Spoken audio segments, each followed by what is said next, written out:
सुना नहीं तूने? बहरी हो गई? कपड़े उतार।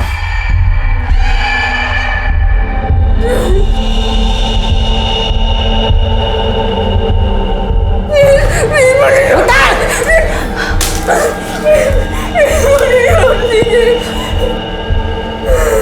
सुना नहीं तूने? वहां मुंबई में सुमित्रा और पवन की छोटी बेटी अदिति इस पूरे मामले से डर गई थी। माता पिता के बाद उसकी आखिरी उम्मीद थी कि उसकी अर्चना दीदी वापस आएंगी।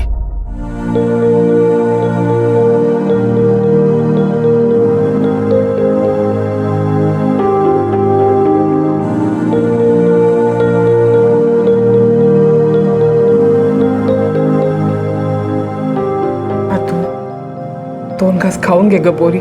देखा तू, मैं तेरे लिए पोहे बनाए हैं, तुझे बहुत पसंद है ना? चल फटाफट खा ले। और कल ना हम तेरी नानी के घर जाएंगे। तुझे पता है तेरी नानी के पास स्कूल से फोन आया था। मैं तब भी स्कूल जाऊंगी जब अर्चना ताई वापस आएगी।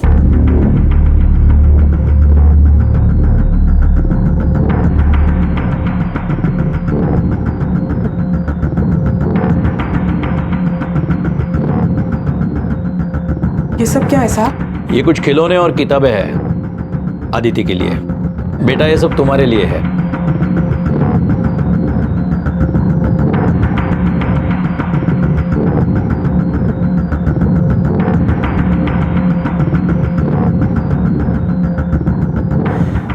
ऐसे दिन रात अपने माँ बाबा की फोटो लेकर रोती रहती है। ये अपनी ताई का इंतजार करती रहती है। मेरी तो समझ में नहीं आता इसे कैसे समझाऊं। अर्चना का कुछ पता चला साहब? अभी तक तो नहीं, हमारी कोशिश जारी है। हम यहाँ किशोर के बारे में पूछताछ करने आए हैं। किशोर तो बचपन से ही गर्म दिमाग का है। पवन और उसके बीच कुछ अनबन थी? साहब झगड़ा किस घर में नहीं होता, लेकिन कभी सपने में भी नहीं सोचा था ये सब कुछ इतना बिगड़ जाएगा। मेरा भाई मेरा आखिरी सहारा था साहब। अंडिल, ये पवन और किशोर के बीच में कोर्ट केस का क्या मैटर है? सर नासिक डिस्ट्रिक्ट कोर्ट में केस चल रहा है। जमीन और घर दोनों के ऊपर झगड़ा है। और सर मुझे लगता है किशोर के पास पवन को मारने का बहुत बड़ा स्ट्रॉन्ग मोटिव है। हमें उसे हिरासत में लेना चाहिए। नहीं अंडिल, ये अब तक सिर्फ हमारी सोच है। जब तक हमारे हाथ कोई स्ट्रॉन्ग प्रूफ नहीं आता हम उसे हाथ नहीं लगाएंगे। और अगर उसने सुमित्रा और पवन का कत्ल किया है तो अर्चना कहाँ है? उम्मीद है कि अब तक कातिल ने अर्चना को ना मारा हो।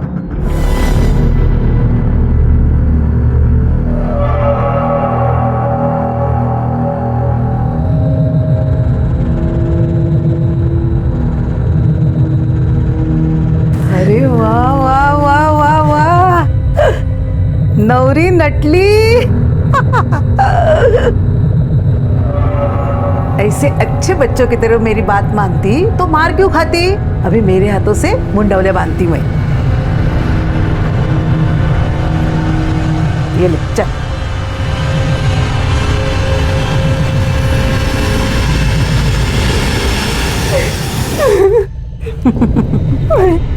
प्लीज मुझे छोड़ दीजिए।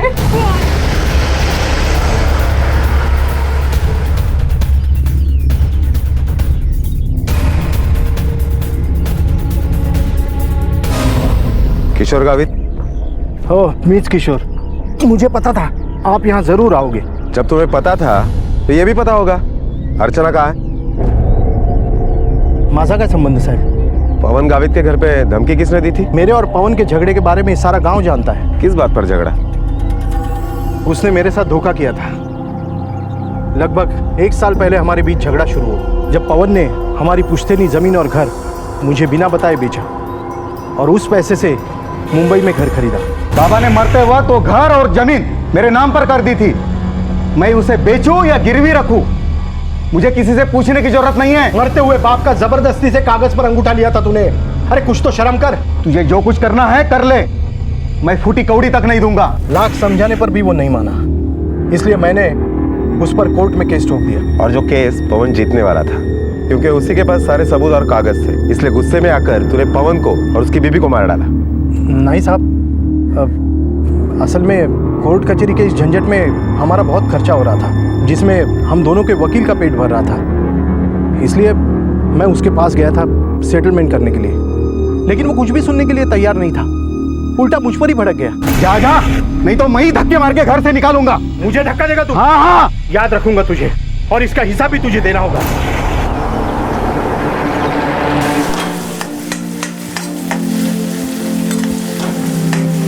आत्या, और बेटा? पुलिस अंकल ने क्या कहा? कुछ नहीं। क्यों, क्या हुआ? मेरी अर्चना ताई कभी वापस नहीं आएगी?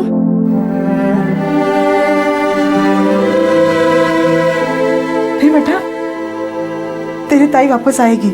नक्की? हो, एकदम नक्की। तू काळजी नको करूस।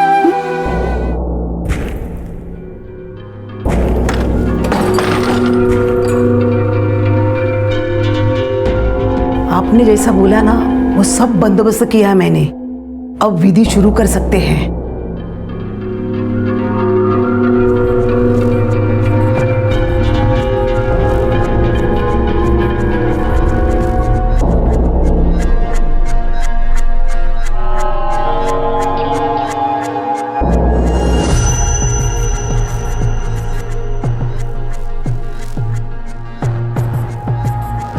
इस लड़की पर कोई अनिष्ट साया है, उसे पहला दूर करना होगा। इस लड़की को पीड़ा से गुजरना होगा। वो पीड़ा ही इसे निर्मल बनाएगी।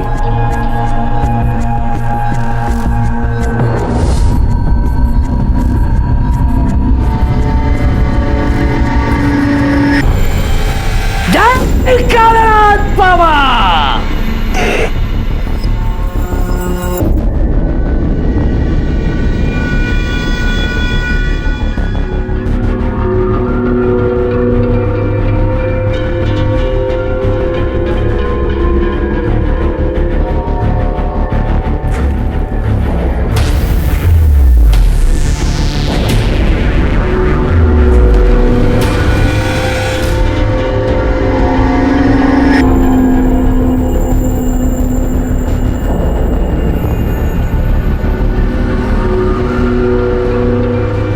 ये क्या है बाबा?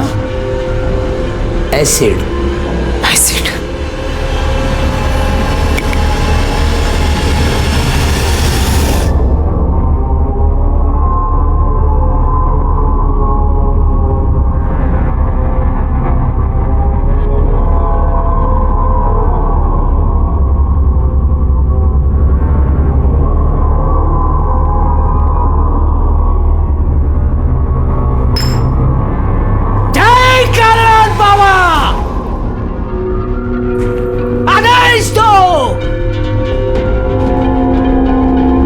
आदेश दो। वो यहाँ पे 1-1.5 साल पहले रहने आए थे, मगर हमारी उनसे इतनी ज्यादा पहचान नहीं थी सर। घर में किसी से झगड़ा या मारपीट? नहीं साहब, पवन गावित एक अच्छा इंसान था। लफड़ा तो उनकी बेटी का था। क्या नाम था उनका? अर्चना। एक दिन एक लड़का आया था, बड़े जोर जोर से लड़ रहा था। नासिक से आया था साहब, ये लोग भी नासिक के थे। अर्चना को मैंने किसी और लड़के के साथ 1-2 बार देखा, पर सोचा अपने को क्या करना है। सुना है वहाँ नासिक में भी अर्चना का किसी लड़के के साथ चक्कर था जो पवन को मंजूर नहीं था। उस लड़के का नाम मालूम है आपको? जी नहीं। पवन ने इस बात का जिक्र कभी किया आपसे? मैंने 1-2 बार पूछने की कोशिश की थी, पर वो चुप ही रहा। शुभ मंगल, सावधान।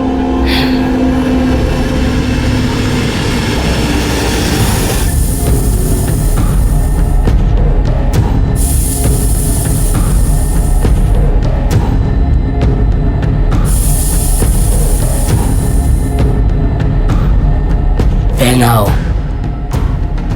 पहनाओ, पहनाओ।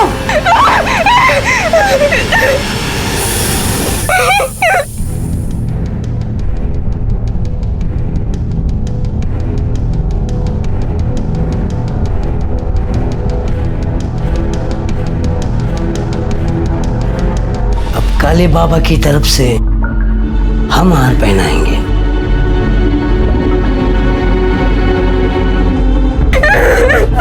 मंगलम सावधान।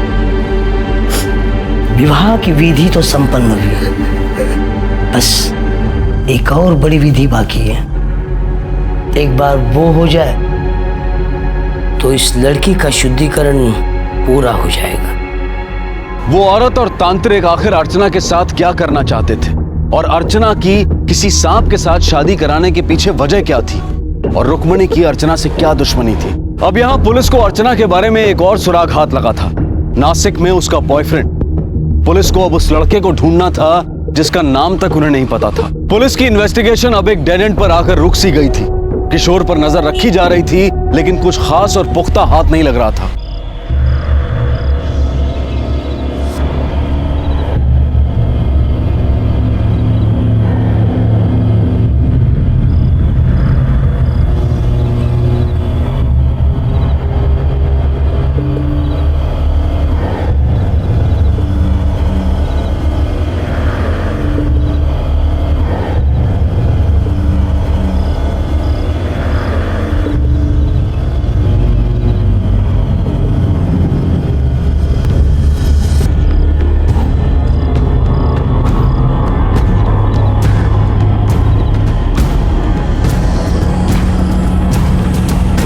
हाँ सर, एक बहुत ही इंपॉर्टेंट बात हाथ लगी है। ये जो किशोर है वो ब्लैक मैजिक की प्रैक्टिस करता है, और इस पूरे मामले में किशोर का कुछ ना कुछ तो ताल्लुक है। हाँ, अपने लोगों को उस पर कड़ी निगरानी रखने को बोलना। और हाँ, सरिता ने जिस लड़के का जिक्र किया था उसकी इंफॉर्मेशन गैदर करो।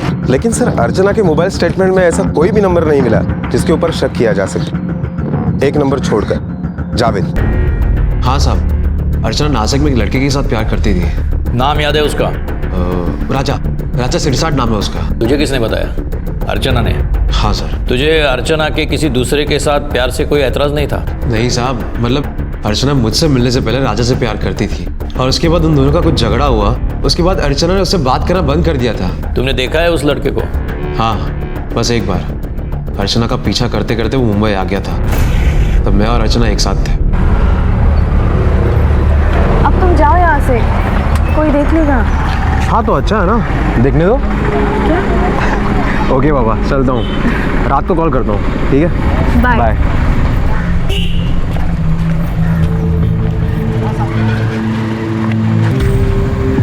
अरे वाह, बहुत अच्छा चल रहा है तेरा तो। यहाँ आए तुझे 1 साल नहीं हुआ और तूने दूसरा लड़का पकड़ लिया। मैंने बोला था ना कि हमारे बीच में सब कुछ खत्म हो गया है। चल निकल इधर से राजा। मेरी जिंदगी को रास्ते लगा के तू उस लड़के के साथ ऐश करेगी? राजा, तू जरूरत से ज्यादा बोल रहा है। अब तो तुझे मेरी बात कड़वी लगेगी ना, क्योंकि सारी जरूरतें वो पूरी कर रहा है ना तेरी। अब अगर तू ज्यादा बोला ना तो चीख चीख के सबके सामने तुम्हारी सच्चाई बता दूंगी मैं। कौन है बे तू? कौन है? जावेद, क्या कर रहे हो तुम दोनों? लड़की को छोड़ेगा? हाँ, लड़की को छोड़ेगा? छोड़ दो। जावेद, क्या कर रहे हो तुम? छोड़ दो इसे।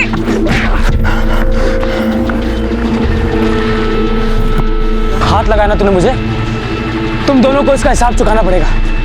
चल, वो भी प्याज के साथ। अबे चल बे, बहुत देखे तेरी ऐसे। चल। उसके बाद कभी राजा ने अर्चना को तंग करने की कोशिश की थी? अर्चना ने कभी इस बारे में बताया नहीं। राजा की वजह से तुम्हारे और अर्चना के बीच कभी झगड़ा हुआ था? नहीं साहब, अर्चना उसको भूलना चाहती थी, बल्कि उसने अपना मोबाइल नंबर भी चेंज कर दिया। अर्चना का अभी जो नंबर है उससे पहले भी एक नंबर होगा, वो है आपके पास? जी हाँ है। सर, ये अर्चना के पुराने मोबाइल नंबर के रिकॉर्ड्स हैं।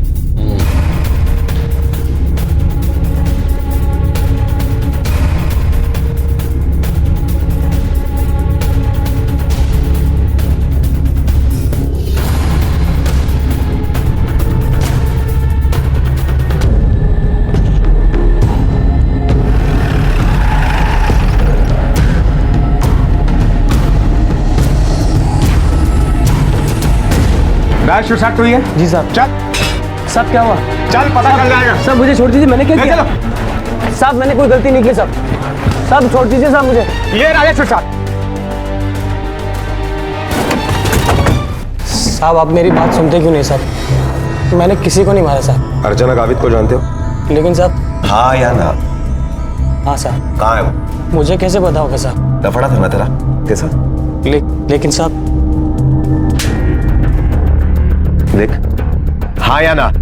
हाँ साहब, बहुत प्यार करता था मैं अर्चना से। फिर झगड़ा क्यों हुआ? साहब वो तो बहुत पहले ही गांव छोड़कर मुंबई चले गए थे। वहाँ पर साहब उसने एक दूसरे लड़के को फंसा लिया, बहुत पैसे वाला था साहब। वहाँ जाके उसके रंग ढंग ही बदल गए साहब। गुस्सा तो बहुत आया होगा तुझे।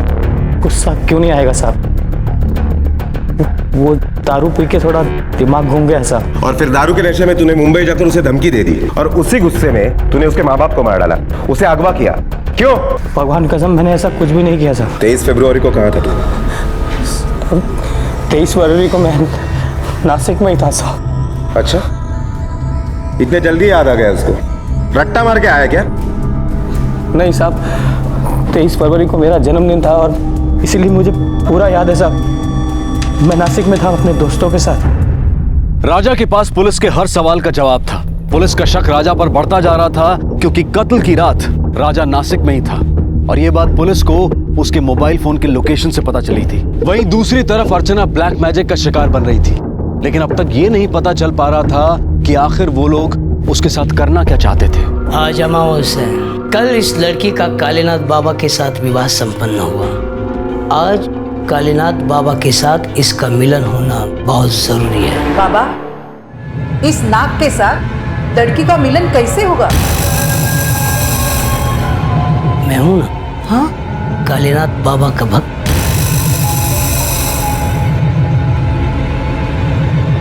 जैसे कालीनाथ बाबा की हर इच्छा मुराद भक्तों तक पहुंचाता हूं, वैसे ही मैं कालीनाथ बाबा की तरफ से इस लड़की के साथ मिलन करूंगा।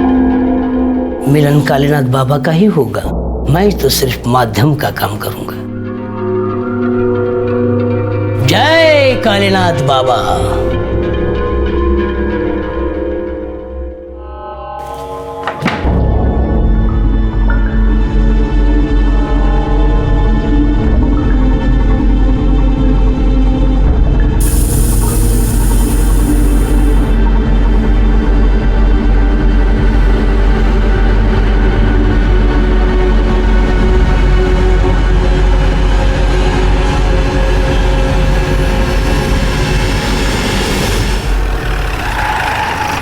राजा कुछ बोला? कुछ खास नहीं सर। व्हाट अबाउट किशोर?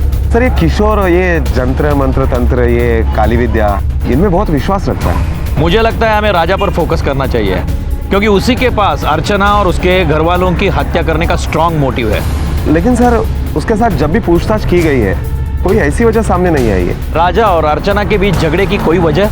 जावेद का पैसा? नहीं तांडेल, जैसे सरिता ने कहा उस हिसाब से अर्चना और राजा के बीच झगड़ा यहाँ हुआ था, उसके बाद वो मुंबई आई और जावेद उसे मिला। इस बारे में गांव वालों से, राजा के दोस्तों से बात करनी पड़ेगी। Okay sir. राजा सिरसाट को जानता है? बचपन से साहब एक ही स्कूल में थे हम। क्यों, क्या हुआ साहब? राजा ने कुछ लफड़ा किया है क्या? क्यों, राजा क्या हमेशा लफड़ा करता है? ऐसी बात नहीं साहब, पहले तो सब अच्छा था, लेकिन जब से वो अर्चना ने उसे छोड़ा है तब से थोड़ा सा हिला हुआ है। किसी बात पर झगड़ा हुआ उन दोनों में? कुछ नहीं, बस ऐसे ही मुंबई चली गई। लेकिन झगड़ा तो उसके मुंबई जाने के पहले हुआ था। मतलब? देख प्रमोद, अपने दोस्त को बचाने के चक्कर में तू खुद फंसेगा। उससे अच्छा ये होगा तू जो कुछ भी सच जानता है बता दे। जस्ट हमारा कॉलेज खत्म हुआ था और मुझे पता था कि राजा अर्चना को पसंद करता है। चलो बाय। सुनो ना, मुझसे बाय नहीं बोला जाएगा। स्माइल दे दो ना। क्या कर रहे हो, कोई देख लेगा। तू देखने दो, डर लगता है मुझे किसी से। अच्छा बाबा, लो बाय। क्या बात है राजा, आखिर तूने शिकार कर ही दिया। तमीज से बात कर, तेरे होने वाली भाभी है वो। तो आगे इरादा क्या है? इरादा क्या है? बस उसके घर पे जाना और उसके बाबा से उसका हाथ मांगना। लेकिन राजा, तू शादी कैसे कर सकता है? राजा क्या पहले से शादीशुदा था? नहीं साहब। तो फिर वो शादी क्यों नहीं कर रहा था? वो बात नहीं है साहब, वो क्या है ना, जल्दी बता। राजा को वो वाला प्रॉब्लम है। वो वाला मतलब? साहब वो राजा को नामर्दांगी वाला प्रॉब्लम था। तुझे कैसे पता? मैं राजा का बचपन का दोस्त हूँ ना साहब, और उसने सिर्फ मुझे ही बताया था और मैंने इंटरनेट पे डॉक्टर का नाम सर्च करके उसे बताया था। तो राजा गया था डॉक्टर के पास? अकेले जाने के लिए वो डर रहा था, तो वो वहाँ भी मुझे साथ लेके गया था। लेकिन सर राजा का बैड लक था, वहाँ क्लिनिक से बाहर आते वक्त राजा को अर्चना के बाबा ने देख लिया था। सच पूछो तो सारा लफड़ा वहां से ही शुरू हुआ था। लफड़ा? क्या बात कर रहा है? क्या हुआ था? झगड़ा वगड़ा हुआ था, ऐसा सुना था, लेकिन क्या हुआ था वो मुझे मालूम नहीं सर। रुक्मिणी भाई, अब तुम अंदर आ सकती हो।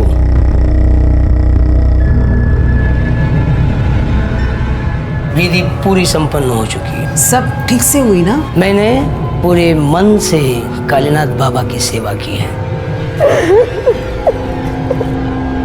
मुझे नहीं लगता कि अब तुम्हारी कोई भी मनोकामना पूरी होने के लिए कोई अनिष्ट शक्ति रोकेगी। जय कालीनाथ बाबा। राजा सिरसाट, तेरा अर्चना के साथ रिश्ता था ना? हाँ साहब। बाद में दोनों में झगड़ा हुआ? हाँ साहब। तो तूने मुंबई जाकर उसे धमकी दी? हाँ साहब, ये सारी बातें तो मैं उन साहब को बता चुका हूँ। अब बार बार एक सवाल क्यों पूछ रहे हैं साहब? 2000 बार पूछेंगे। और तू क्या? तेरे पूरे खानदान को जवाब देना पड़ेगा। 2 लोगों की हत्या हुई है, एक जवान लड़की लापता है, इसका मतलब समझता है तू? ठीक है, मैं तुझे हथकड़ी लगाता हूं और कोर्ट में खड़ा कर देता हूं। बोलता हूं इसी ने मर्डर किया है। सला आमच्या डोक्याला ताप नको। गया याला आतमध्ये। साहब तुम्हारा ऐसी गलती नहीं होगी साहब। वो दूसरे साहब को सब सच बताया? हाँ साहब। झूठ। डॉक्टर पाटिल वाली बात बताई? जो है वो सच बताओ, वरना तेरी फांसी पक्की। साहब सब सच बताता हूँ साहब। उस दिन अर्चना के बाबा ने मुझे क्लिनिक के बाहर देख लिया था।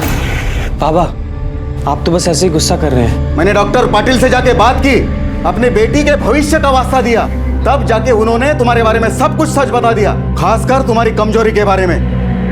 मैं तुमसे शादी करवा के मेरी बेटी की जिंदगी नर्क नहीं बना सकता। बेहतर यही है कि तुम सब कुछ भूल जाओ। बाबा मेरी बात तो सुनिए ना बाबा। अर्चना तुम तो बोलो कुछ। मैं बोलूंगी राजा, सबके सामने तुम्हारा साथ दूंगी। बस एक बार बोल दो कि ये सब कुछ झूठ है।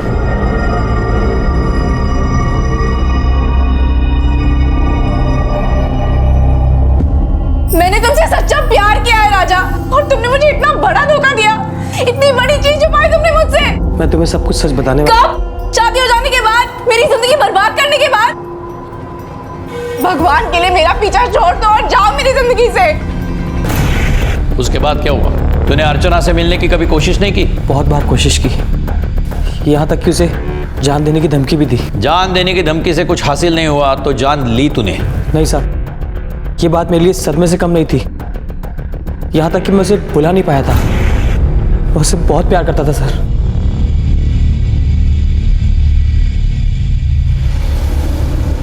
अर्चना, अर्चना मेरी बात सुनो ना अर्चना। अर्चना डॉक्टर ने कहा सब कुछ ठीक हो जाएगा और मैं तुम्हें बहुत प्यार से रखूंगा अर्चना। अर्चना मेरा रास्ता छोड़ो राजा। अर्चना मुझे एक मौका तो दो अर्चना। इसके बाद भी अगर तुमने मुझे तकलीफ देना नहीं छोड़ा ना, तो सबके सामने तुम्हारी सच्चाई का तमाशा बना दूंगी मैं। उसके बाद तूने अर्चना का पीछा छोड़ा? नहीं, तू उसके पीछे मुंबई आया और जावेद ने तुझे बहुत मारा। मैंने अपने आप को रोकने की बहुत कोशिश की थी। अर्चना और उसके परिवार वालों ने मेरी कमजोरी का मजाक बना के रख दिया था और धीरे धीरे ये बात पूरी गांव में फैल गई। वो तो गांव छोड़ के बाहर चले गए, मगर मेरा जीना आराम हो गया सा। यहाँ तक कि मेरी शादी में भी रुकावटें आने लगी और इसी बात का झगड़ा करने के लिए मैं मुंबई उसके घर चला गया। सर राजा सच बोल रहा है, क्योंकि जिस दिन मर्डर हुआ उस दिन राजा नासिक में ही था। उसके मोबाइल लोकेशन को हमने ट्रेस कर लिया था। रिकॉर्ड से कोई अनयूजुअल कॉलिंग मिली? नहीं सर, हम उसके सारे कॉल डिटेल्स चेक किए और कोई सुपारी देने का भी चांस नहीं है। ठीक है, लेकिन असली कातिल हाथ आने तक इस राजा के हर कदम पर ध्यान रखना होगा और इस मामले से जुड़ा कोई भी हमारे शक के दायरे से बाहर नहीं होना चाहिए। Yes sir. पवन के भाई किशोर पर भी पुलिस की कड़ी नजर थी, क्योंकि वो भी अब तक शक के दायरे से बाहर नहीं था। और दूसरी तरफ राजा के पास भी कत्ल वाली रात नासिक में होने की खास वजह थी और ऐसे हालात में आखिर वही हुआ जिसका पुलिस को डर था। मुंबई फोन करके जावेद की इंक्वायरी करने को बोलो। राजा का लोकेशन ट्रेस करो। इस मामले से जुड़ा हर कोई अपने रडार पे होना चाहिए और ध्यान रखो कोई भी शहर छोड़ के न जाने पाए। Okay sir.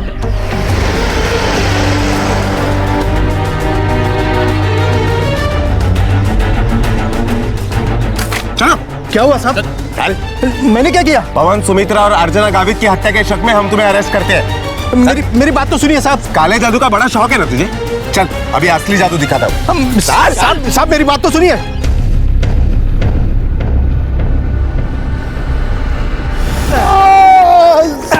साहब मैंने कुछ नहीं किया साहब। कुछ नहीं किया। अभी भी सच बोले। पवन, सुमित्रा और अर्चना को तूने ही मारा है ना? नहीं साहब, मैंने नहीं मारा साहब। सर, अर्चना का पीएम रिपोर्ट।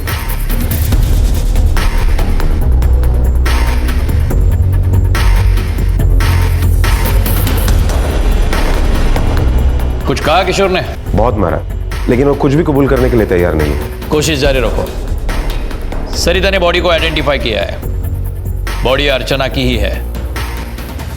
पीएम रिपोर्ट के हिसाब से उस पर रेप भी हुआ है। लेकिन सर, किशोर तो उसका चाचा है। सर, चाचा ने अपने भतीजे के ऊपर? इस केस में जरूर कुछ है जो हम मिस कर रहे हैं। ये गुत्थी एक ही तरह से सुलझेगी। कौन के? इस एरिया में ऑपरेट करने वाले मांत्रिक, काला जादू करने वाले बाबा लोगों की इंफॉर्मेशन मुझे जल्दी चाहिए। सर, एक मांत्रिक है जिसे हमने 2 बार अरेस्ट किया था। दोनों बार हमें शक हुआ था कि उसने लड़के के साथ जबरदस्ती की है, लेकिन उन लड़कियों के घर वाले उसे बचा रहे थे। क्या बाबा लोग उछला था?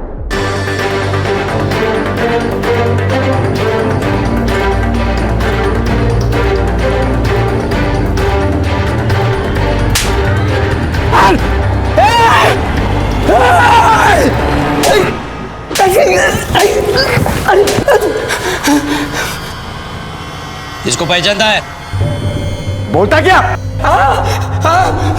जानता हूँ। क्यों मारा इसे? नहीं नहीं साहब, मैंने तो इसकी शुद्धिकरण विधि की इसकी। ये लड़की अभी भी जिंदा है। सच बोल रहे हो तुम? हाँ साहब, विद्या की कसम खा के बोलता हूँ, ये लड़की जिंदा है। कहाँ है फिर वो? ये रुक्मणी बाई के घर पर है।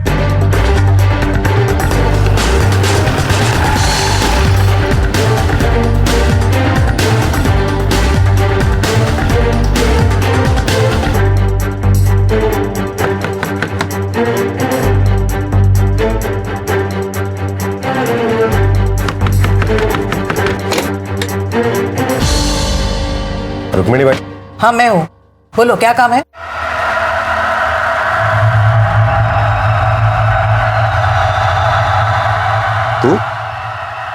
तुम यहाँ क्या कर रहा है? मतलब उसी का घर है, बेटा है मेरा वो। अच्छा। हाँ। अरे अर्चना कहाँ है? कहाँ है अर्चना? साहब मुझे नहीं पता साहब। तुझे नहीं पता? झूठ बोलता है। अरे गलवी क्या हाल? और इससे भी लेके जाओ। अरे सुनो, अरे सुनो।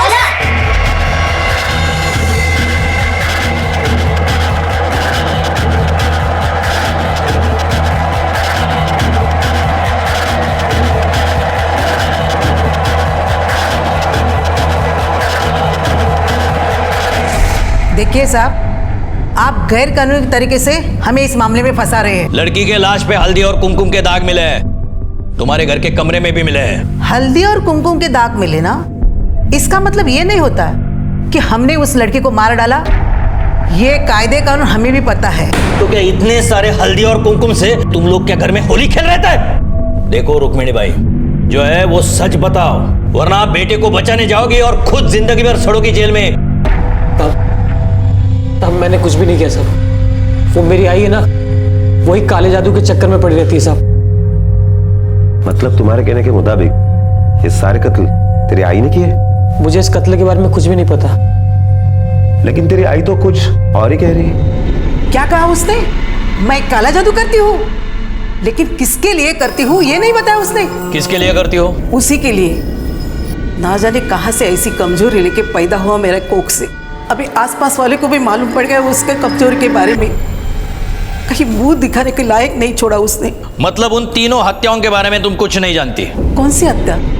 किसकी हत्या? मुझे नहीं पता। अर्चना की और उसके माँ बाप की हत्या। देवा शब्द शांति साहब, इस हत्या के बारे में मुझे कुछ नहीं पता। मरते वक्त भगवान याद आता है तुम लोगों को। अब कहाँ गया तुम्हारा कालेनाथ बाबा? बुलाओ उस बाबा को। देख राजा, तेरे आई ने हमें सब कुछ बता दिया। अब तू बता, तू क्या क्या जानता है? साहब मुझे मेरे वकील से मिलना है साहब। बड़ा कायदा कानून जानता है तू। चल आज तेरी मुलाकात करवाई देता हूं। कांस्टेबल,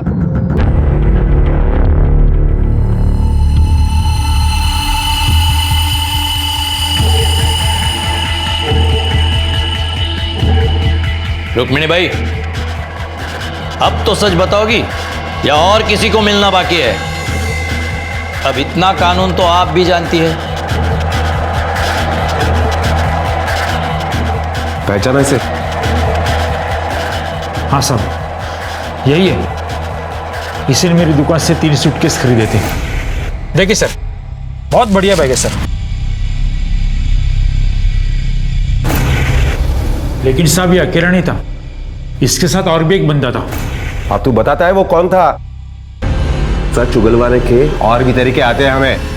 बताता हूँ साहब, सब सच बताता हूँ। साहब मैंने तो आपकी मदद की है साहब।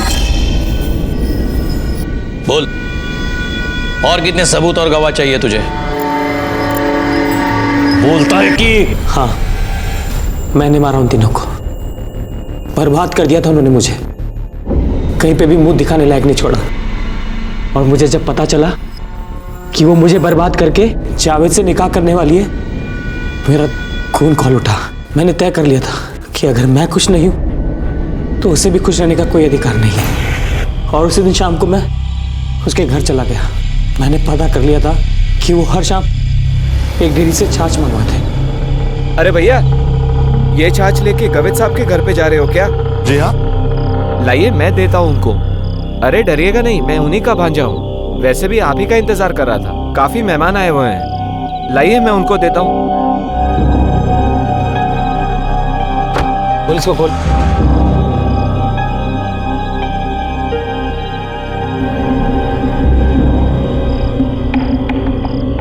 ले बंद कर इसको, जल्दी बंद कर। अच्छे से ला, किसी को शक नहीं होना चाहिए। हाँ।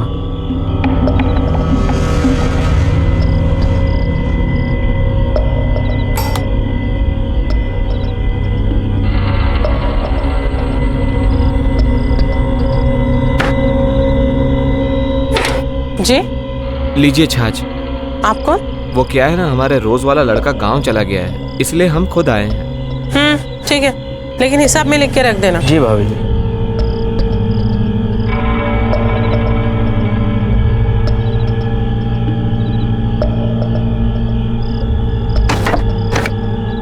हो गया? हाँ।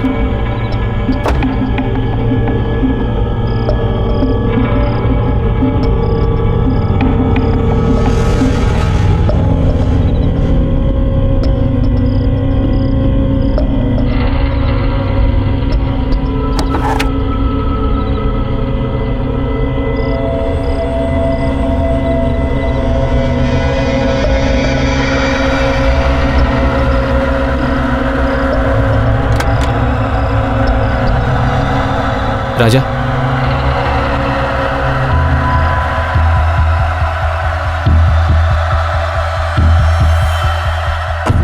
नींद की दवाई असर कर चुकी थी, तीनों लगभग बेहोश हो चुके थे।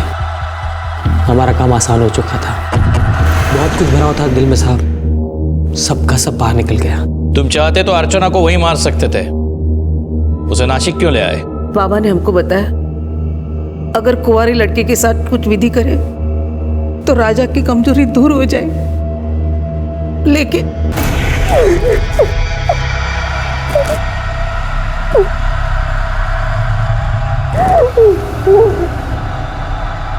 जय कालीनाथ बाप।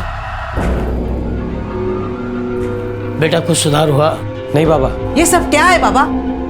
आपने जैसे कहा, जो कुछ कहा वो सब हमने किया। हमारी विधि सफल नहीं हुई, इसका कारण ये लड़की है। इसका मतलब ये वारिनी है। अब ये लड़की हमारे किसी भी विधि के लायक नहीं है। अब जो निर्णय लेना चाहे ले सकती है।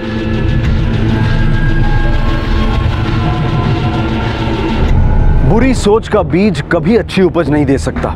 पवन ने अपने भाई को अंधेरे में रखकर पुश्तैनी घर का सौदा किया, अपने भाई को धोखा दिया। सुमित्रा ने अपने पति का भरोसा तोड़ा, सिर्फ पैसे के लालच में अपनी बेटी का रिश्ता करने चली थी वो। सबसे बड़ा गुनहगार था राजा, जिसने 3-3 जिंदगियां खत्म कर दी, जिसका उसे कोई हक नहीं था। आज भी हमारे देश में ब्लैक मैजिक जैसी अंधश्रद्धाओं पर विश्वास किया जाता है और बाबा और तांत्रिक जैसे लोग इस अज्ञान का फायदा उठाते हैं। जब तक हम इन कुप्रथाओं के जाल में फंसे रहेंगे, तब तक हम अपने समाज को आगे नहीं ले जा पाएंगे।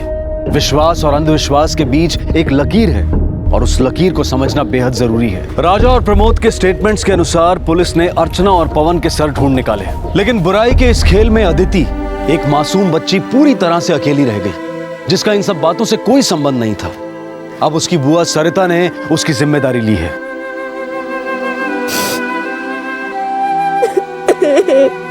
ईगो, अहम, इसने आज तक कभी किसी का भला नहीं किया है।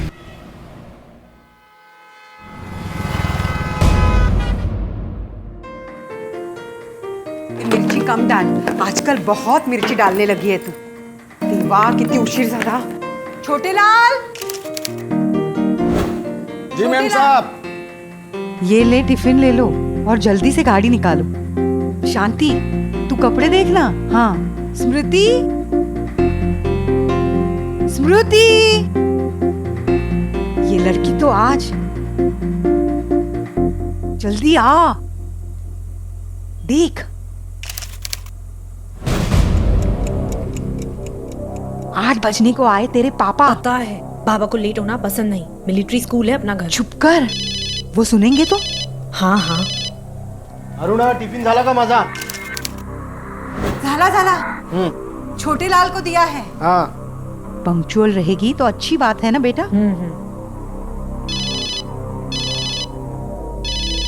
बात कर लीजिए ना, बार बार फोन आ रहा है। ऐसे लोगों से बात करने के लिए मेरे पास टाइम नहीं है। बेटा चलो। हो बाबा, मैं जा रही हूँ। जल्दी जा।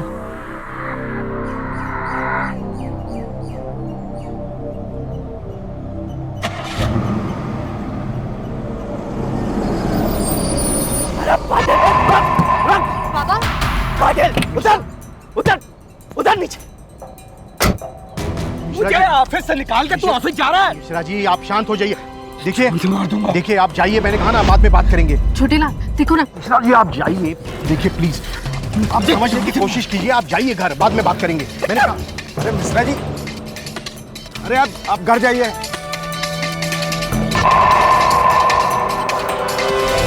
चलिए साहब।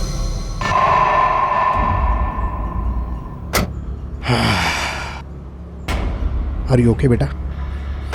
हाँ बाबा।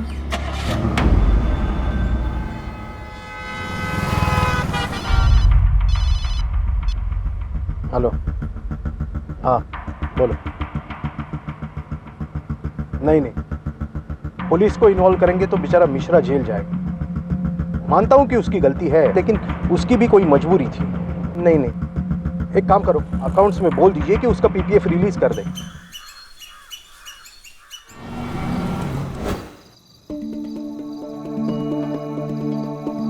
सी आई का फोन कट गया। It's 7:10 already. Arjun drop me home. बाबा मुझसे पहले घर पहुंच गए ना तो सुनामी आ जाएगा। आता है ये दिल, क्या जवाब दूंगी मैं उनको? अरे यार कितनी डरपोक हो तुम। अरे बोल दो ना अपने पापा से कि तुम अब अर्जुन की हो चुकी हो। Okay, and by the way आज मेरा पूरा घर खाली है। मेरे पेरेंट्स ना इतने कूल नहीं है। Now drop me home. Okay fine, लेकिन हाँ नेक्स्ट टाइम अगर मेरा घर खाली हुआ ना सर तुम्हें तो किडनैप ही कर लूंगा। लास्ट किस बेबी। प्रीति, बाबा क्या हो रहा है ये?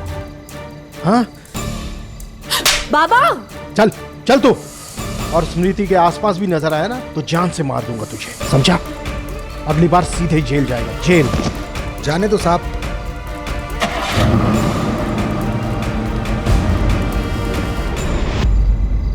स्मृति काय झाला? ये बात तो मुझे पूछनी चाहिए तुमसे। तुम्हारी बेटी कहां जाती है, किसके साथ जाती है, तुम्हें भी नहीं पता। और होगा भी कैसे? अपने आप पे ध्यान होता है तुम्हारा, घर पे बिल्कुल ध्यान नहीं। काय बोलता है तुम्ही? क्या हुआ है, कुछ तो बताइए। पूछो अपनी बेटी से। स्मृति, क्या हुआ है? क्या किया है तूने? यहाँ कोई कुछ कर सकता है? ये घर नहीं जेल है।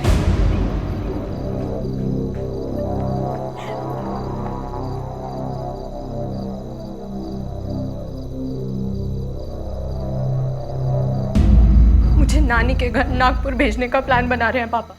स्मृति baby, you cannot leave me. मैं मर जाऊंगा। काम डाउन बेबी, मैं कहीं नहीं जा रही हूँ। अब टाइम आ गया है बाबा की डिक्टेटरशिप खत्म करने का। बहुत हो गई मनमानी। अब मैं 19 की हो गई हूँ, अब वो मेरे साथ जबरदस्ती नहीं कर सकते। That's my girl. और हाँ, तुम्हें अपने फ्रीडम के लिए लड़ना ही चाहिए। एग्जैक्टली। समझते क्या है वो अपने आप को? मैं उन्हें दिखाऊंगी कि मैं क्या क्या कर सकती हूँ। देखो, तुम जो भी करो लेकिन प्लीज मुझे छोड़ के मत जाना।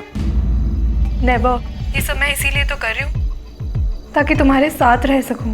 इनफैक्ट मैं तो सोच रही थी कि हम दोनों कहीं भाग जाते हैं। नहीं नहीं, अरे स्मृति, मेरा मतलब अब भागना नहीं। अरे तुम घर छोड़कर क्यों जाओगी? जिसे घर छोड़कर जाना है वो जाए। ओके, मतलब वो एक काम करते हैं Smriti, let's meet up and plan something. Okay, yeah bye.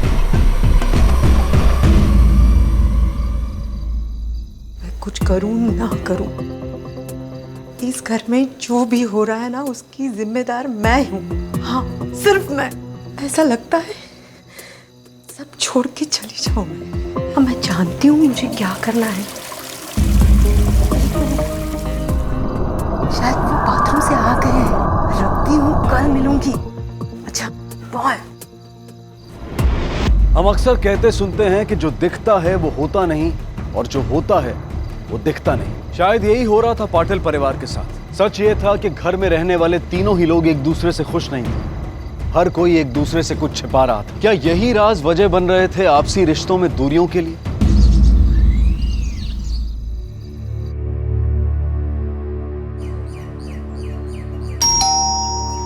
साहब, अरे दरवाजा तोड़ोगे क्या? चाबी तो मेरे पास है।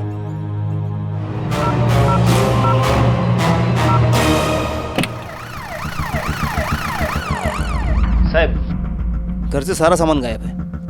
कैश, ज्वेलरी, सब कुछ। लगता है चोरी का मामला है। राउत, पता करो उस घर में काम कौन कौन करता है। ठीक है साहब। लाश सबसे पहले तुमने देखी थी? हम दोनों ने साहब, पर ये सब बारे में मुझे कुछ नहीं पता साहब। मैं तो दिन भर काम खत्म करके रात को ही घर चली गई थी, और ये सब कब कैसे हुआ मुझे कुछ नहीं पता है साहब। घर में कौन कौन रहता है? मैम साहब और स्मृति बेबी। बाकी घर वाले कहाँ हैं? साहब कुछ नहीं मालूम। नहीं मालूम? साहब, कल रात को तो सब कुछ ठीक ठाक था। कोई दुश्मनी, कोई हाथापाई? साहब, कल सुबह मैं पाटिल साहब को लेके जा रहा था तो रास्ते में मिश्रा जी मिले थे।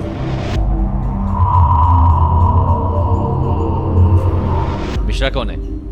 साहब, मिश्रा जी उनके यहाँ अकाउंट का काम देखते थे। पिछले महीने साहब ने उनको नौकरी से निकाल दिया। और हाँ साहब, कल रात में अर्जुन से भी साहब की कुछ कहा सुनी हो गई थी। अर्जुन? जी। ये कौन है? स्मृति के आसपास भी नजर आया ना तो जान से मार दूंगा तुझे, समझा? अगली बार सीधे ही जेल जाएगा। ठीक है, जा।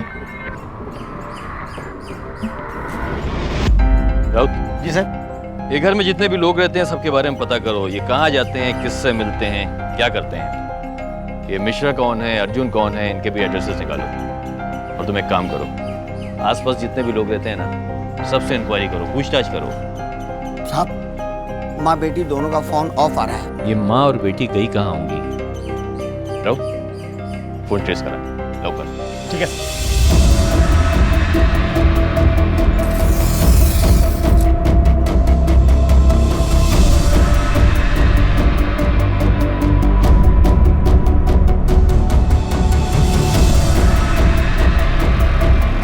साहब, मिसेस पाटिल और उसकी लड़की स्मृति दोनों की फोन की लास्ट लोकेशन उनका घर ही था, और उसके बाद उन दोनों का कोई आता पता नहीं। राउत, तुम एक काम करो, इन दोनों को मिसिंग पर्सन में रजिस्टर करो और दोनों की फोटो सर्कुलेट करवाओ। और साहब, मला वाटतं की मिश्रा ने ही, क्योंकि उसी ने कल मिस्टर पाटिल को जान से मारने की धमकी दी थी। राउत, अगर मिश्रा ने मिस्टर पाटिल का कत्ल किया है तो सवाल ये उठता है कि स्मृति और मिसेस पाटिल किधर लापता है। तो उस लड़की का बॉयफ्रेंड हो सकता है। साहब, मैंने जो भी किया वो पाटिल साहब के इशारे पे किया था। साहब, उन्हीं के कहने पे मैंने कंपनी का पैसा शेयर मार्केट में डाला था, और जब वो पैसा डूब गया तो उसी बात का इल्जाम उन्होंने मुझ पे लगा के मुझे नौकरी से बाहर कर दिया। साहब, ऐसा किसी के साथ भी होगा तो उसे गुस्सा तो आएगा ही ना साहब। गुस्से में आके तूने पाटिल का खून कर दिया? नहीं साहब, मैंने कुछ नहीं किया साहब। मैं तो उस दिन के बाद से पाटिल साहब को देखा भी नहीं।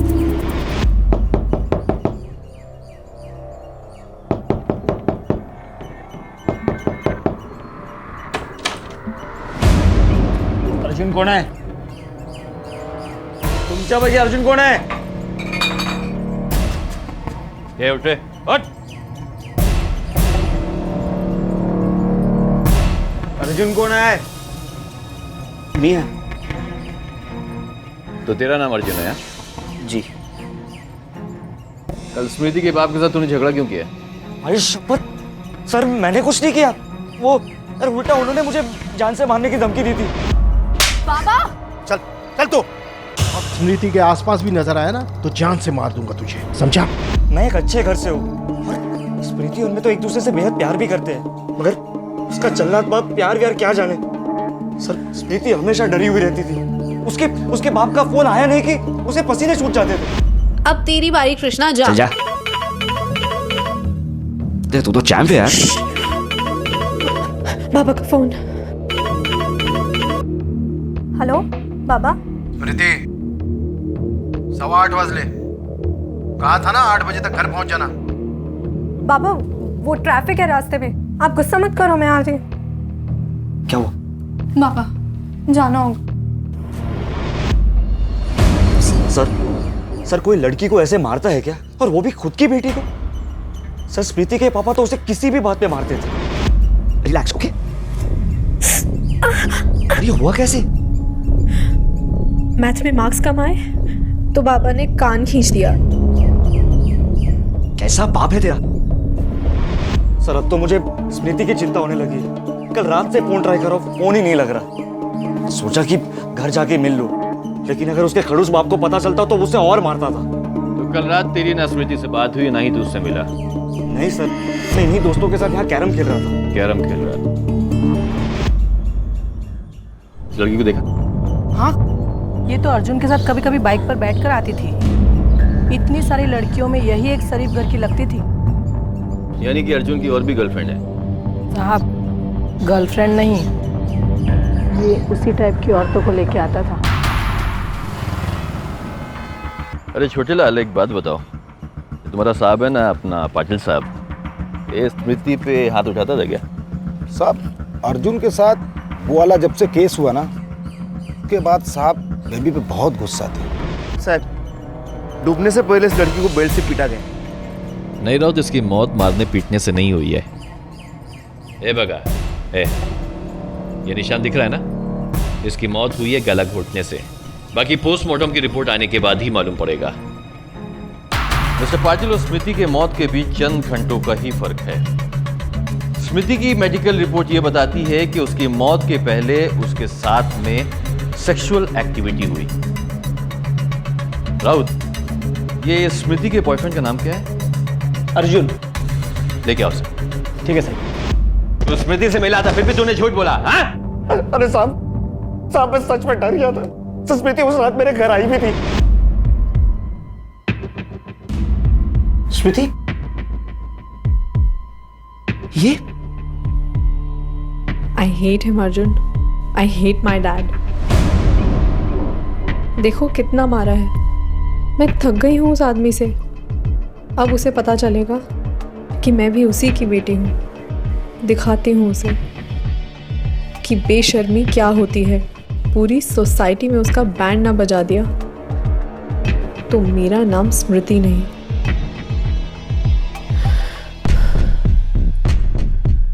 I need your help। क्या हेल्प चाहिए? Get me pregnant। तुम क्या पागल होगी हो गया? Please Smriti, please. मैंने तो वही किया था, उसने मुझे कहा था, पर पता नहीं कि उसकी माँ को कैसे पता चल गया। वो आधी रात को मेरे घर आई और स्मृति को लेकर चली गई।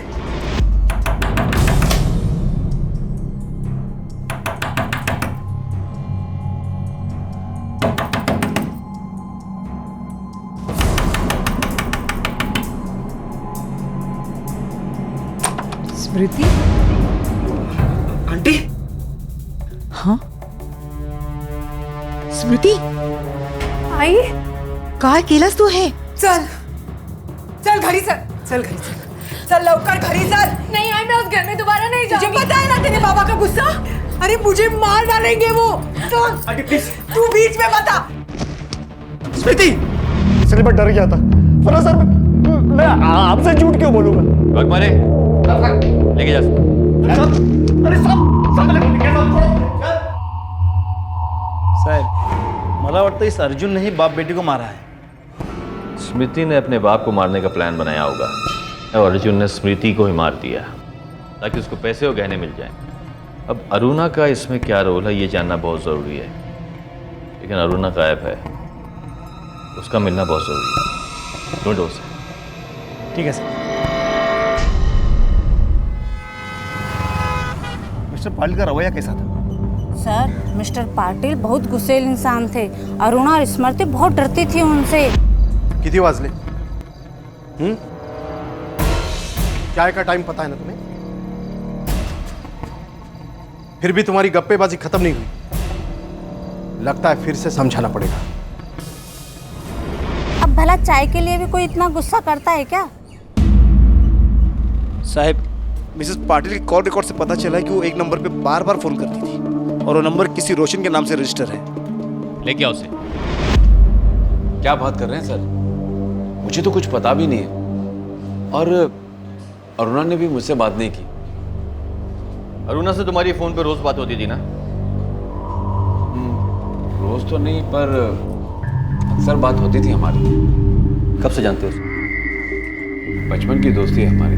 अरुणा की जिंदगी में ऐसा क्या गम है जो घंटों तुमसे फोन पे बात करके शेयर करती थी? सर उसकी मैरिड लाइफ में बहुत प्रॉब्लम्स चल रहे थे और हाल ही में तो उसकी मैरिड लाइफ और भी उलझ गई थी।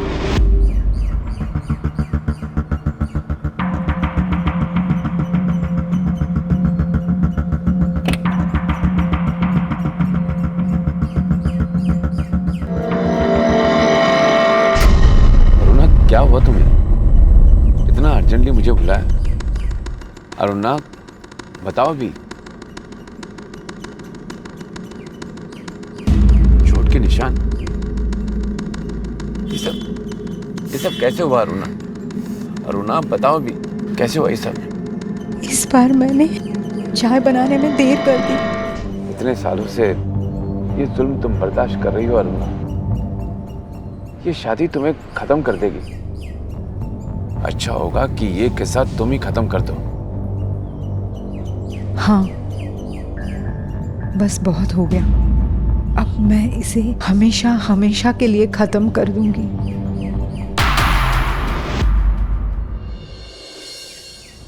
वैसे तो हर इंसान अपनी मनमानी करना चाहता है, लेकिन कुछ लोगों में तानाशाही की प्रवृत्ति कुछ ज्यादा ही होती है। जैसे कि पाटिल, वो लोगों को अपने कंट्रोल में करना चाहता था। नियम कायदे अपनी जगह है, लेकिन वो अपनी बात मनवाने के लिए हैवानियत पर उतर आता था। घर हो या बाहर, वो अपनी हर सही गलत सोच को दूसरों पर थोपना चाहता था और उसकी इसी तानाशाही की वजह से उसकी अपनी पत्नी और बेटी भी उससे नफरत करने लगे थे।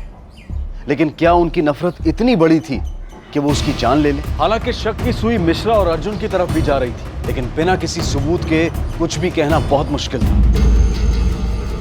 लेडी को कहीं देखा है? जी नहीं, मुझे नहीं पता। सुनिए, इस लेडी को कहीं देखा है? सुबह 4 बजे यहाँ से निकली थी। सुबह सुबह 4 बजे कौन उठता है साहब? वो झाड़ू वाली आते हैं, उनसे पूछ लो। ये झाड़ू वाली कहाँ मिलेगी? वो सामने वाली गली में मिल जाएगी।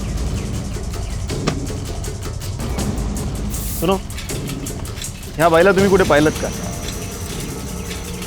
हाँ साहब, पूरे रास्ता अपने बेटी के साथ रोते झगड़ते जा रही थी। क्या कर दिया तूने? क्या कर दिया? ये सारी इज्जत मिट्टी में मिला दी। क्या कर दिया तूने? चल चल चला। स्मृति अपने पिता को सबक सिखाना चाहती थी, इसलिए उस रात वो अर्जुन से मिलने गई थी। उससे भी अजीब बात यह है राउत के अरुणा को कैसे मालूम कि स्मृति और अर्जुन वहाँ पर मौजूद हैं। उसका मतलब ये है कि कोई तो है जिसने जानबूझकर स्मृति और अर्जुन को वहाँ पर बुलाया। और अब सवाल ये उठता है कि वो दोनों वहाँ से गए कहाँ।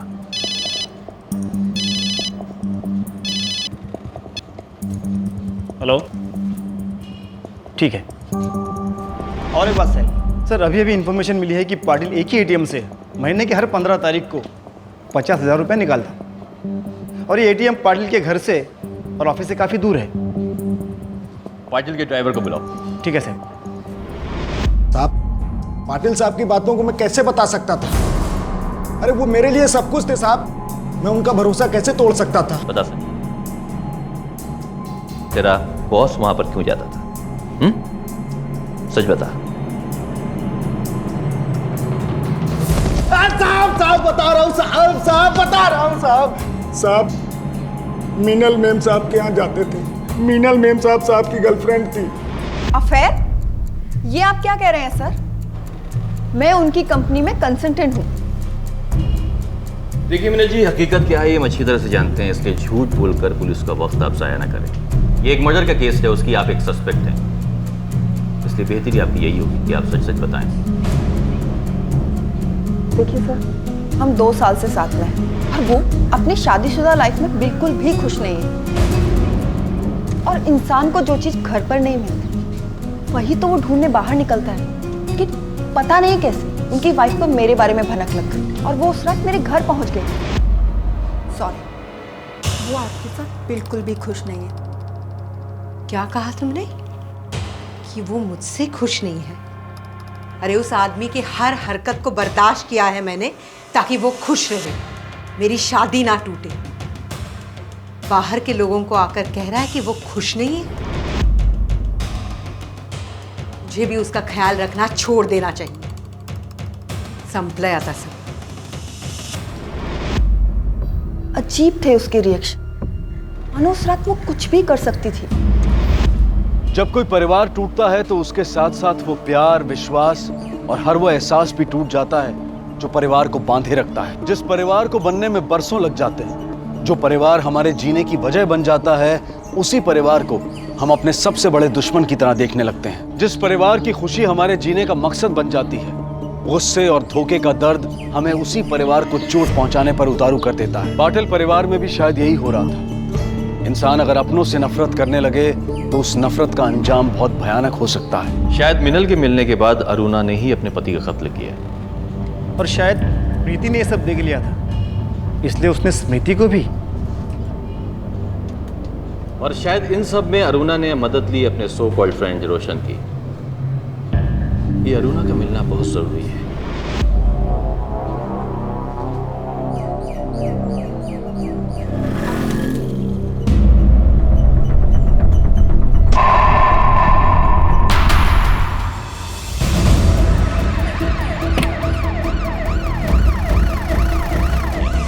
राउत, बॉडी को पोस्टमार्टम के लिए भेजो। ठीक है सर। आज के लिए क्रिमिनल्स पुलिस वालों को बेवकूफ़ समझते हैं। देखिए मिस्टर रोशन, अब ज़्यादा स्मार्ट बनने की कोशिश मत कीजिए। मिसेस पाटिल की बॉडी आपके घर के बिल्कुल पास पाई गई है। सर, बॉडी मेरे घर के पास पाई गई है। इससे ये तो साबित नहीं होता ना कि मर्डर मैंने किया है, और मैं क्यों मारूंगा उसे? वो मेरे बचपन की दोस्त थी। पैसों के लिए आपने मारा मिसेस पाटिल को, क्योंकि हम जानते हैं कि आपको बिजनेस में बहुत बड़ा नुकसान हुआ है। सर, बिजनेस में अप्स एंड डाउन्स होते रहते हैं, और आप लोग असली किलर को छोड़ के क्यों मुझ पर अपना टाइम वेस्ट कर रहे हैं? मेरा हाथ नहीं है इस सब में। पोस्टमार्टम की रिपोर्ट ये बता रही कि मिसेस पाटिल की मौत 2 दिन पहले ही हो गई। मौत की वजह पॉइजनिंग। शरीर पे पाए हुए निशान ये साफ जाहिर करते हैं कि मरने से पहले मिसेस पाटिल ने अपने आप को बचाने के लिए काफी स्ट्रगल किया। अरे साहब, उस दिन झाड़ू वाले ने भी बताया कि उसने मिसेस पाटिल को सुबह सुबह अपनी बेटी को घसीटते ले जाते हुए देखा।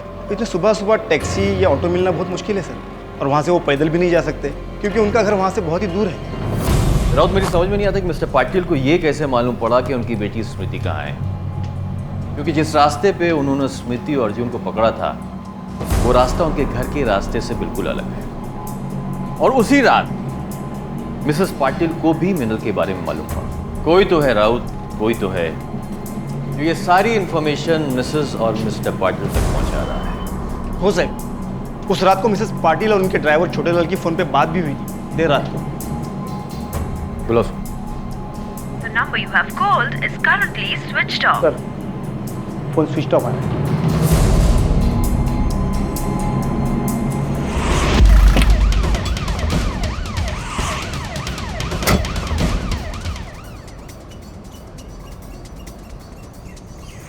ए सुनो, ये छोटे लाल का घर किधर है? यहाँ से राइट सर। साहब छोटे लाल से घर बघा आहे का? छोटे लाल, छोटे लाल, छोटे लाल है? नहीं नहीं साहब। कहाँ गए? सर उनको 2 दिन का नासिक का भाड़ा मिल गया ना, इसलिए वो वहाँ गए हैं। फ़ोन करेंगे करके बोला, लेकिन उनका फ़ोन बंद है। शायद चार्जर लेकर जाना भूल गए। आप लोग पाटिल साहब के केस के बारे में बात करने आए हैं? हाँ, रूटीन पूछताछ करनी थी। तुम्हारे पास उनका कोई नंबर है या फिर किसके साथ गए मालूम है? नहीं साहब, वो कहाँ बता के जाते हैं। चला।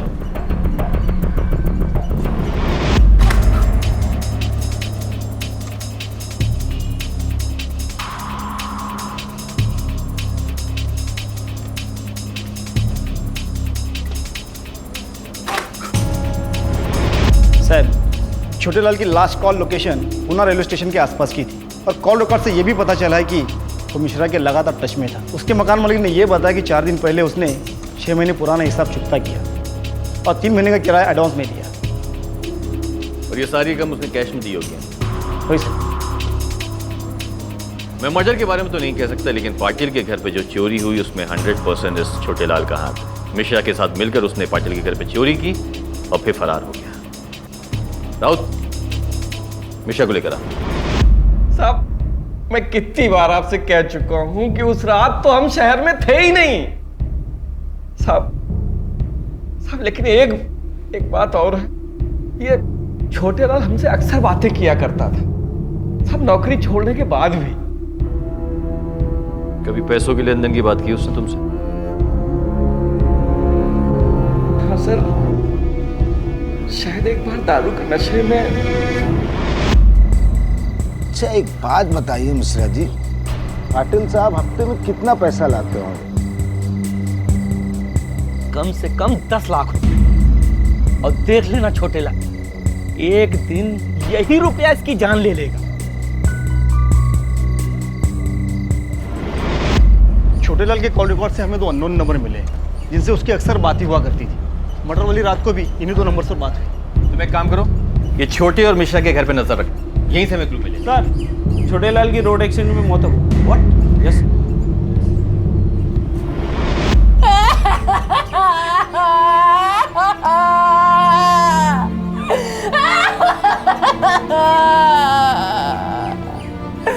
साहब वो एक्सीडेंट नहीं था साहब, पाटिल साहब की तरह उनका भी मारा है, मुझे पता है। अचानक उसके पास इतना पैसा कहाँ से आया? साहब ये कोई बातें अपनी बीवी को बताता है क्या? राउत, मला वाटतं ये खूनी है ना पाटिल का कोई खास है। इसको पाटिल की सारी इन्फॉर्मेशन है। हो सकता है छोटे लाल को उसके बारे में मालूम पड़ गया हो और उसने भी छोटे लाल को। साहब मलाई तेज वाटत है। राउत, अब एक मिश्रा ही है जो हमें इस केस के अंजाम तक पहुंचा सकता है। सर मिश्रा के घर वालों से मेरी बात हुई थी। उस रात को मुंबई में किसी रिश्तेदार की शादी में गया था। छोटे के मोबाइल पे जो 2 अननोन नंबर थे वो उसके साले रघु लल्लन के नाम पे रजिस्टर थे। सर उनकी लोकेशन ट्रेस हो चुकी है। चला।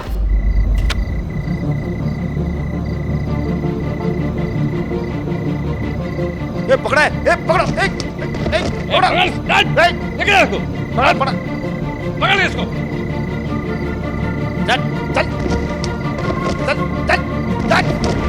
देखो, मार खाने से अच्छा है कि तुम लोग सब कुछ सच सच बता दो।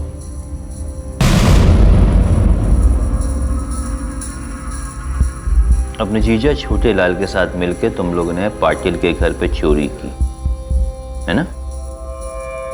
पैसे की लालच में। और पैसे की लालच में तुम लोगों ने अपने जीजा को मार डाला, अपने रास्ते से हटा दिया। अपनी जीजी का भी ख्याल नहीं किया तुमने, हाँ? अपनी जीजी का भी ख्याल नहीं किया तुम लोग ने, हाँ? साहब हम लोगों ने कुछ नहीं किया साहब।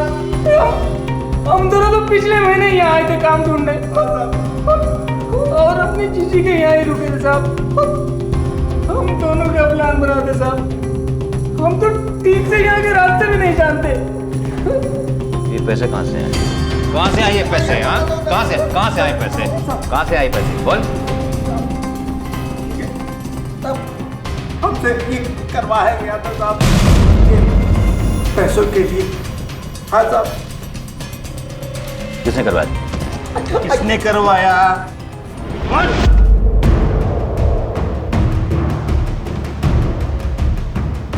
साहब आप लोग मुझे यहाँ ऐसे क्यों लेकर आए हैं?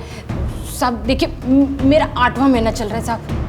आप लोगों को एक गरीब कमजोर औरत पर तरस भी नहीं आता क्या साहब? कमजोर औरत? साहब मुझे तकलीफ हो रही है, मुझे मेरी खोली पे जाना है साहब। हाँ।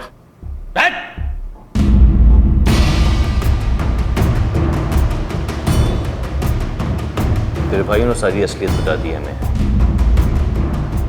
मैं ये लिहाज नहीं करूंगा कि तू किस हालत में है, इसलिए बेहतर तेरे लिए ये होगा कि तू सच सच बता दे, वरना मैं अपने हिसाब से अगर सच उगलवाऊंगा तो याद रखना। सच क्या है?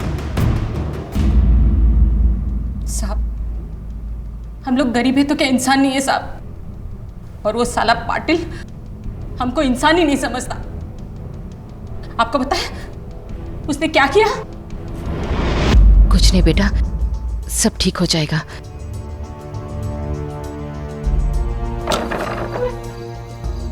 पैसे मिल गए? चलो अब अस्पताल चलते हैं। चलो बेटा। नहीं, सेठ जी ने पैसे नहीं दिए। मेरी समझ में आ गया था इस पाटिल की नौकरी के भरोसे मेरा घर नहीं चल सकता,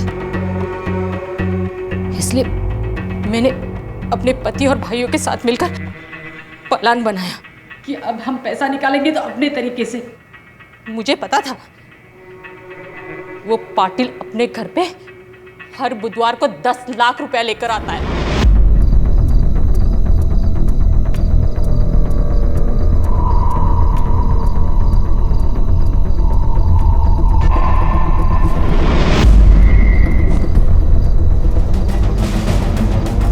ने पाटिल को मारा और तब तक मेरे भाइयों ने सारा पैसा और गहने बटोर लिए।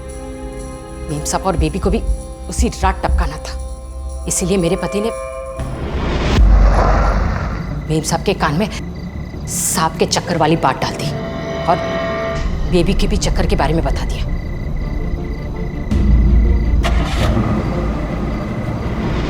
तुम लोगों ने उन दोनों को अर्जुन के घर से किडनैप कराया था ना? हाँ। और मिसेस पाटिल को तूने जिंदा रखा ताकि सारा इल्जाम तू उन पर डाल सके।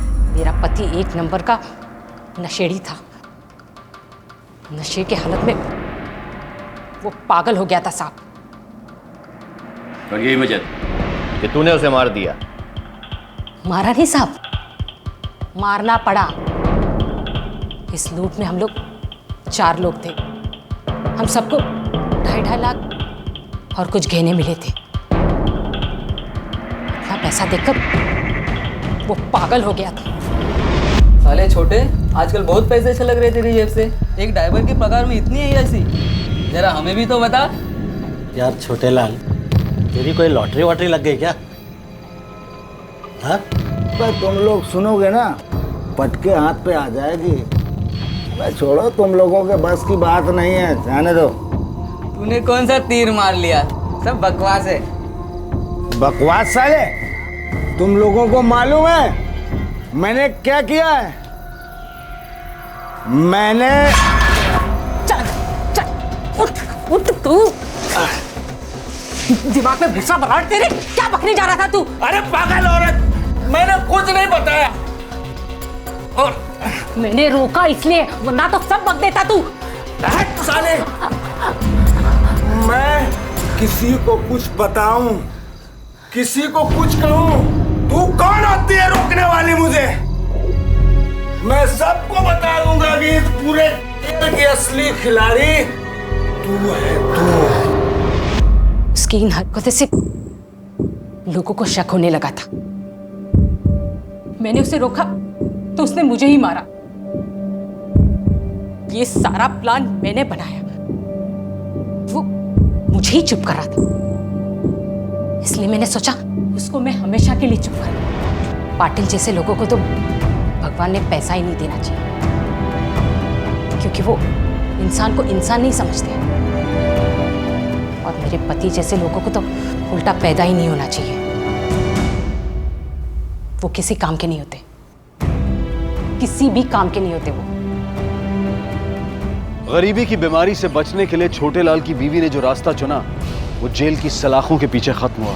पुलिस ने छोटे लाल की बीवी और उसके दोनों भाइयों को पाटिल, अरुणा और स्मृति के मर्डर, चोरी और सबूत मिटाने के गंभीर जुर्म के लिए गिरफ्तार किया है। इस सब में सबसे बड़ा नुकसान शांति के अपने बच्चों का हुआ। जिन बच्चों के भविष्य के लिए शांति ने सब कुछ किया, वो बच्चे आज और भी ज्यादा बेसहारा हैं। अब उनके पास न बाप का साया है और ना ही माँ की ममता। शांति के हिसाब से वो पाटिल को सबक सिखा रही थी, पाटिल को मारकर वो इंसाफ कर रही थी। लेकिन अगर हर इंसान अपना इंसाफ खुद करने लगे तो कैसा होगा हमारा समाज। लेकिन गौर करने वाली बात यह भी है कि हमें पाटिल जैसा इंसान भी नहीं बनना चाहिए, जिसके गुरूर और ईगो की कीमत उसे और उसके पूरे परिवार को चुकानी पड़ी।